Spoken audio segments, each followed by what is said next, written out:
Everybody, welcome back to Video Game Esoteric and our continuing series, Sega Racing Renaissance, where I review every single Sega racing game in 3D that had an arcade release. Today we're taking a look at Sega World Drivers Championship.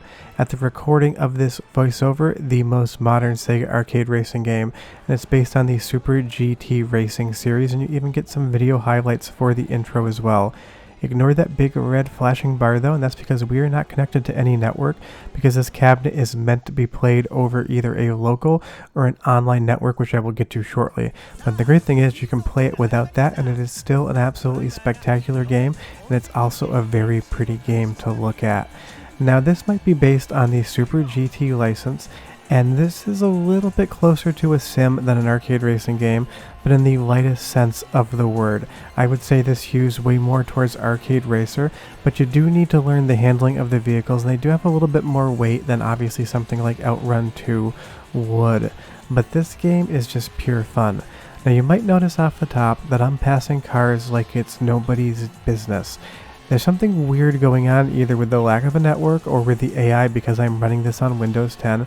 Only the first, second, and third place cars are going to give you any run for your money, but honestly I kind of like that because you just get up to the front of the pack, and then the racing from there is absolutely intense.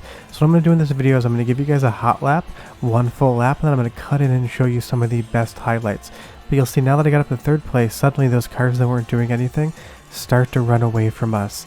The racing mechanics, the physics, and the handling engine in this game are superb because it runs on Unreal Engine and uses a lot of their physics.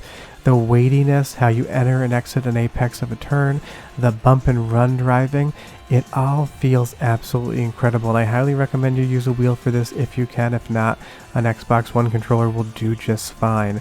But it is just a beautiful game to watch. This is the most modern of Sega racing games, and it looks spectacular. You'll see there, I slid into first, I took the turn in the wrong corner, and I'm right back to second.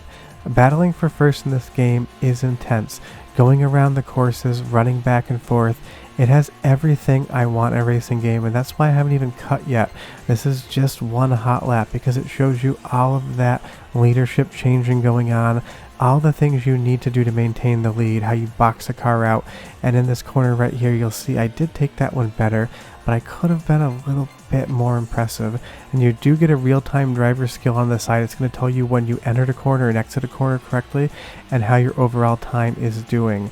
But you'll see here we're just getting done with that first lap, and it's only out of 2. And getting into the cockpit in this game, the sense of speed gets even more impressive. Now I'm sure I'm going to see some comments down below, but I think Sega has done a Forza here in that it is arcadey with a little bit of a simulator feel, and I would rather play this game than I would the last Forza game that came out. I expect to see a lot of comments about how that's not a good opinion whatsoever, but it's my opinion, and comments feed the algorithm, so go ahead and leave them. But you'll see here in that cockpit view, trading back and forth for that pole position, it is just such an intense sense of challenge. Your heart starts racing a little bit more. You know you got some hard corners coming up. You'll see there, I had a good corner in, but I had a bad corner out. I popped up on that curb, and that is going to cost me a few seconds. I was still able to, I believe, win this race. We'll see, because if you don't know, I do these commentary in real time. I do not write scripts. And there we go, I took the checkered flag. And when you get that checkered flag, the sense of accomplishment when you win is so good. Seeing that trophy up there, it is just an absolute blast and a ton of fun. And you do get a decent selection of cars. They're all the same car though, and that's because we don't have the card that you would tap on the cabinet to record your progress. Playing this without a cabinet's a limited experience, but what isn't limited is the absolute amazing soundscape of the engine, so go ahead and listen, and I will be right back.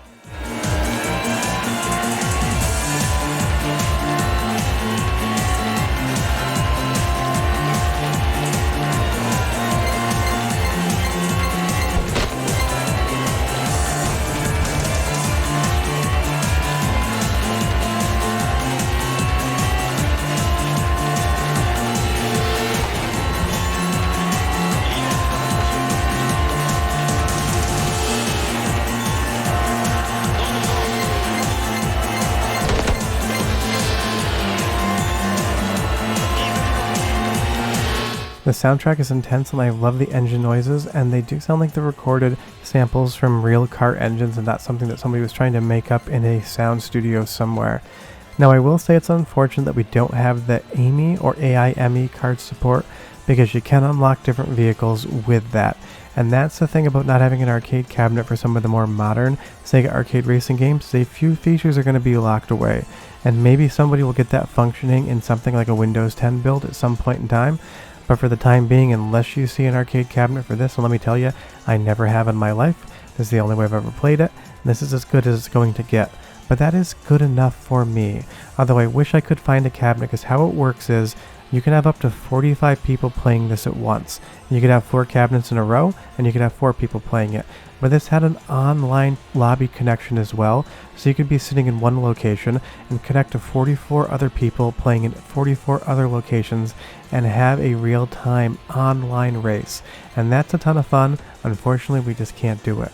But what we can do is hit that corner perfectly and slide back into first place.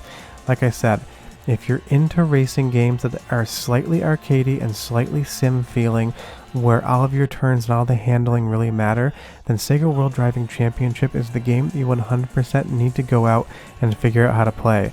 I can't show you how to do it here, but you're smart, I bet you'll figure it out. But again, this is just classic Sega, and I love how modernized it does feel. It is really unfortunate that this game has not come out on consoles, because this on something like the, Xbox One or Series X or PlayStation 4 or 5 would be incredible, especially with that network feature. But Sega does, well, not anymore, but did operate a bunch of arcades, so they don't want to cannibalize on their own profits. If you don't have to go to the arcade to play this game, if you can just buy a copy at home, suddenly those bespoke racing cabinets become much less popular if you don't have to leave your house. But luckily, there's no cabinets in North America that I know of that I've ever seen, so we can stay on our couch the entire time. But again, all of the courses are very realistic, racing through different cities, and it's just a ton of fun to see the scenery go by as well. But it is not distracting, because you don't want to look away for a second. You need to learn every course, you need to learn where every turn is, and if you want to start doing time attacks and getting better laps, you need to learn this game to a T, because trust me, how you enter a turn is going to make a difference. I screwed up there, I bumped the wall, and I lost maybe like 0.5 of a second. And that's going to be a very big thing if you're trying to get the fastest lap possible. You will see that on lap 1 it's 106, and that's because we start from a dead start. Sometimes you just get to start kind of like Daytona with that rolling start. So don't think that I did that much better on my second lap. It's just how the game mechanics kind of work. But I love this first person mode, getting so close to the wall, seeing that motion blur go by, and being able to pass back into first place. Just getting it at the last possible second. It's a sense of accomplishment that this game does perfectly. When you win, it's because you did well. When you lose, it's because you made mistakes. The rubber banding in this game feels non-existent on AI mode, and I love that it's like that. And that's all you can really ask for out of a racing game. There needs to be stakes. You need to feel like it's just challenging enough that you need to get good, but not so cheap that you feel like your losses are the AI's fault and not your own driving. Some racing games have that issue where the rubber banding's so bad, you'll lose a race and you know you did everything right. Some games are so easy that you get first place every single time against the AI, and it doesn't make you want to keep playing it because the challenge just isn't there. Sega World Driving Championship straddles that line perfectly. When you win, you feel great. When you lose, you want to start right back over again and correct that mistake that you screwed up. But if you're going to play the game, I've been trying to show you different camera angles. Do it in the first person mode, either with the hood on the screen or in the cockpit with nothing visible, because the sense of speed and your ability to read corners gets so much better outside of that mistake I made right there, because I am not perfect at any game. Don't expect it out of me. But World Drivers Championship is a special game, and I do hope that at some point in time they do bring this home, because I want to play against 45 other human beings and see how good they are, because I feel really good at this game. I win more often than not, but the reality is if I went against people that played a lot more, I would get my doors blown in completely, which would only motivate me to get even better at the game if I had it more readily available. But we took another checkered flag, we got another victory under our belt. But if this looks even remotely interesting to you, do me a favor and play it, because I don't hear anybody talking about this game, which is really unfortunate because everyone should be talking about it. It's as good as Forza, it's as good as Gran Turismo. I'm sure I'm going to get a lot of comments yelling at me for saying that. Short of that, that is Sega World Driving Championship. Bye bye.